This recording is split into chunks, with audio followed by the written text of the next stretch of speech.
L'EFT pour une colère coincée, vraiment coincée, hein, c'est-à-dire on a beau tapoter, ça reste là, quoi. Hein, voilà.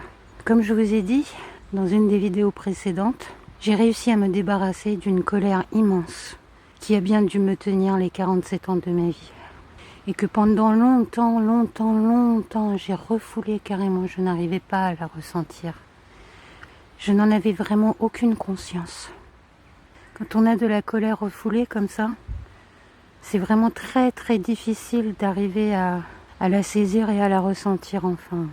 Ça a été un cheminement long de, je sais pas, 2-3 ans quand même, pour moi. Et qui s'est finalisé avec cette intention que j'ai posée de guérir ma blessure de servitude. Mais une fois que j'ai pu la ressentir, je n'arrivais pas à m'en débarrasser. J'ai fait de l'EFT, mais 15 000 fois, je pouvais tapoter mais des heures durant, ça partait pas. Et je me suis dit, oh bah, si ça se trouve, le tapotage, c'est pas non plus ce qu'on en dit. Alors que ça fait quand même 10 ans que je pratique pour moi. Hein. Si, ça a de l'effet. Simplement, pour une colère qui est coincée comme ça, qui veut pas partir, faut se demander pourquoi. Pourquoi est-ce qu'elle veut pas partir? En général, si elle veut pas partir, c'est parce que la personne qui nous a mis en colère, quelle que soit la raison pour laquelle elle nous a mis en colère, hein, elle va bien. Elle rigole, c'est comme si de rien n'était. Elle mène sa belle vie, etc.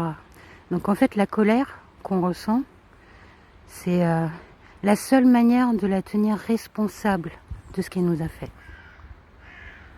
J'ai regardé une vidéo en anglais comme ça qui explique ça.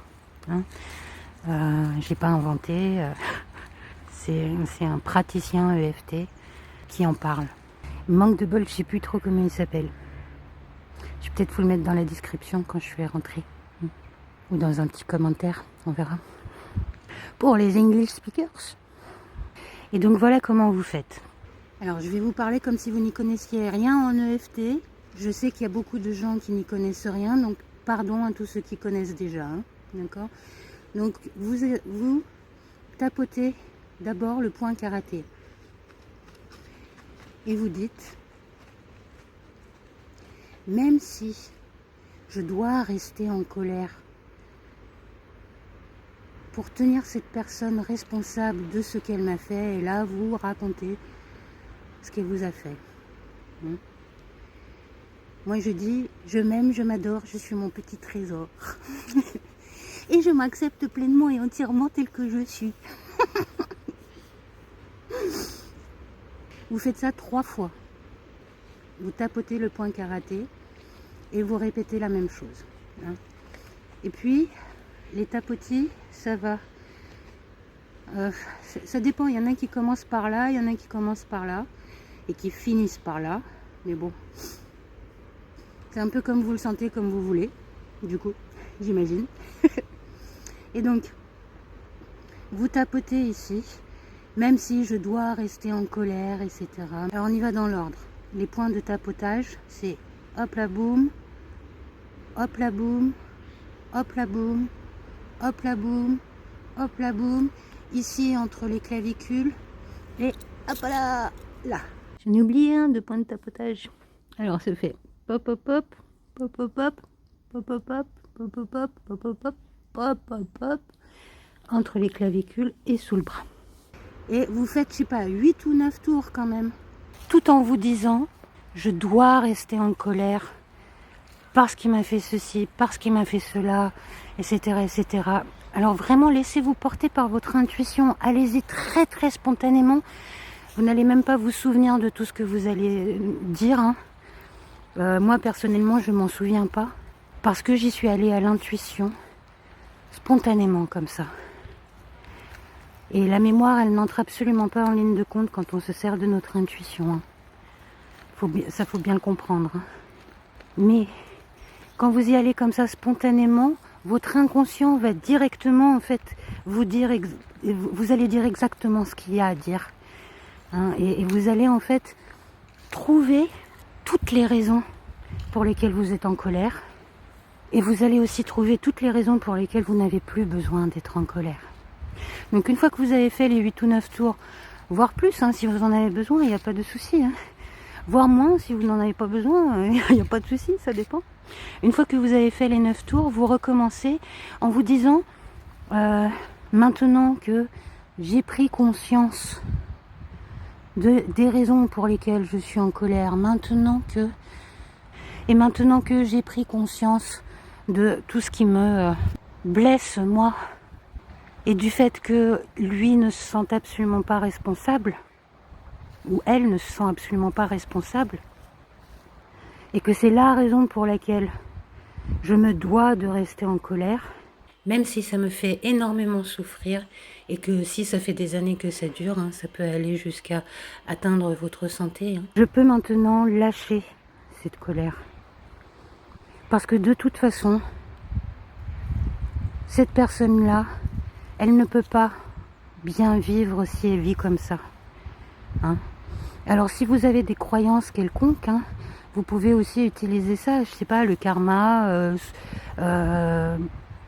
Dieu le punira, tout ce que vous voulez, vraiment, pourvu que ça marche. Et moi, par exemple, je me suis rendu compte que, comme j'étais complètement inconsciente de cette colère, au moment où j'en ai pris conscience, et que j'ai pris conscience que je ne pourrais jamais changer ma mère, en fait, que je ne pourrais jamais lui faire comprendre ce qu'elle m'a fait, et que, ça sera toujours comme ça avec elle. Voilà. Mais maintenant que j'en ai pris conscience, je n'ai plus besoin de cette colère. C'est un truc comme ça, en gros. Voilà. Et franchement, allez-y spontanément, laissez aller tout ce qui vous vient. Moi, j'ai chialé, mais alors, tout mon saoul. J'ai chialé ma mère. C'est le cas de le dire. Et derrière ça, en fait, il y a eu un moment, dans la seconde partie, hein, où tout en chialant, je me suis carrément mise à rigoler. Mais tellement innocemment, tellement spontanément, que ça m'a empli d'un truc, mais tellement bon. Tellement bon. Parce que vous savez, quand on lâche comme ça des émotions, les colères, tout ça, il vaut mieux le remplir derrière par quelque chose de plus lumineux, de plus joyeux, de plus gai. Voilà. Parce que la nature, elle abhorre le vide. Et voilà. Bon, là, pour moi, ça s'est fait vraiment d'une manière très spontanée, hein, très inconsciente, si vous voulez. Mais derrière ça, si ça ne vous arrive pas comme ça, vous pouvez, vous faire beaucoup de bien. Il faut vous faire beaucoup de bien derrière une séance EFT aussi. Hein. Voilà. Et donc, voilà comment j'ai réussi à soigner cette colère en un quart d'heure top chrono, quoi. 47 ans de colère résolue en un quart d'heure, quoi. C'est incroyable, quoi. Incroyable comment notre cerveau fonctionne en réalité. C'est magique. Voilà, j'espère que ça pourra vous servir à vous aussi. Moi, ça m'a donné une sensation de liberté, mais vous n'imaginez même pas. Je me suis enfin sentie libre d'être qui je suis, avec toute cette colère en fait en moi, qui restait coincée en moi, sans plus la moindre culpabilité en fait de cette colère. Donc choisissez-vous un petit endroit tranquille quand même, hein, pour faire ça. Un endroit où vous ne serez pas dérangé, et un endroit où vous vous sentez vraiment en sécurité, au calme. Et à un moment aussi, vous vous sentez au calme. Voilà, je crois que j'ai à peu près tout dit. Sinon, sinon comme d'hab, demain, je ferai des slow motion avec ma voix en off. Peut-être si vous avez vu, je me suis épilé ma moustache. Je vais plus rendre jaloux les petits jeunes qui n'en ont pas. À demain les petits chéris. Je sais pas encore trop ce que ça sera, mais ça sera un truc sympa.